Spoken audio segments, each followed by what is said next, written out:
بسم الله الرحمن الرحيم. الحمد لله الذي أنزل على عبده الكتاب ولم يجعل له عوجا قيما لينذر بأسا شديدا من لدنه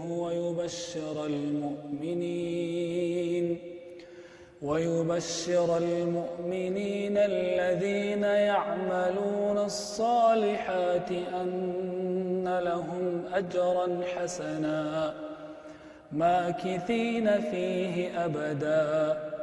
وينذر الذين قالوا اتخذ الله ولدا ما لهم به من علم ولا لآبائهم كبرت كلمة تخرج من أفواههم إن يقولون إلا كذبا فلعلك باخع نفسك على آثارهم إن لم يؤمنوا بهذا الحديث أسفا إنا جعلنا ما على الأرض زينة لها لنبلوهم أيهم أحسن عملا وإنا لجاعلون ما عليها صعيدا جرزا أم حسبت أن أصحاب الكهف والرقيم كانوا من آياتنا عجبا إذ أوى الفتية إلى الكهف فقالوا ربنا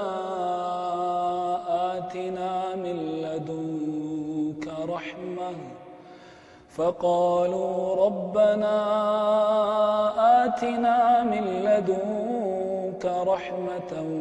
وهيئ لنا من أمرنا رشدا فضربنا على آذانهم في الكهف سنين عددا ثم بعثناهم لنعلم أي الحزبين أحصى لما لبثوا أمدا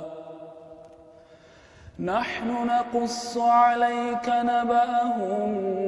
بالحق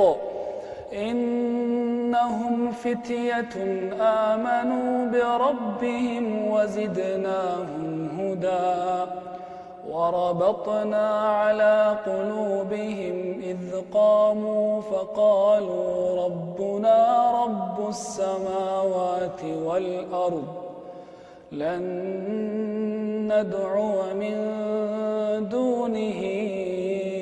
إلها لقد قلنا إذا شططا هؤلاء قومنا اتخذوا من دونه آلهة لولا يأتون عليهم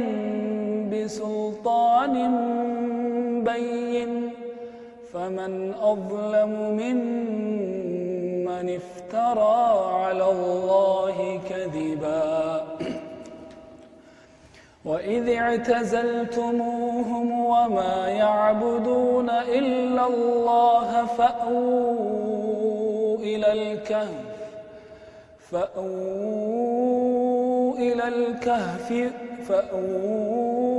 إلى الكهف ينشر لكم ربكم من رحمته ويهيئ لكم من أمركم مرفقا وترى الشمس إذا طلعت تزاور عن كهفهم ذات اليمين وإذا وإذا غربت تقرضهم ذات الشمال وهم في فجوة منه ذلك من آيات الله من يهد الله فهو المهتد ومن يضلل فلن تجد له وليا مرشدا وتحسبهم أيقاظا وهم رقود ونقلبهم ذات اليمين وذات الشمال وكلبهم باسط ذراعيه بالوصيد لو اطلعت عليهم لوليت منهم فرارا ولملئت منهم رعبا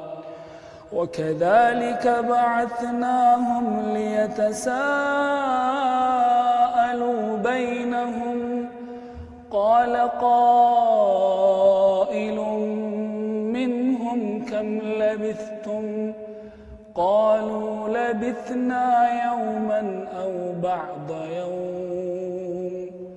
قالوا ربكم أعلم بما لبثتم فابعثوا أحدكم بورقكم هذه إلى المدينة فلينظر أيها أزكى طعاما فليأتكم برزق منه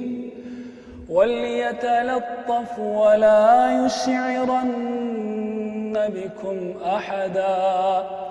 إنهم إن يظهروا عليكم يرجموكم أو يعيدوكم في ملتهم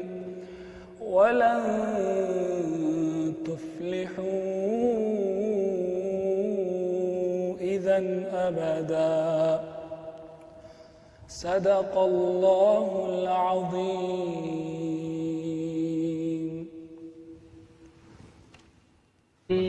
يا ربي من أخري أخري تكريتك جعلنا قولي قبل والجبني مرنا خلق البحر كان كآخرين نقجيه الجوع كان نراقدتو قد قمتشو كان ربي سداتو خيزي زادوك ربي التمني نريد أوحدا خن الرائف يا ربي من أخري أخري تكريتك جعلنا قولي قبل والجبني مرنا خلق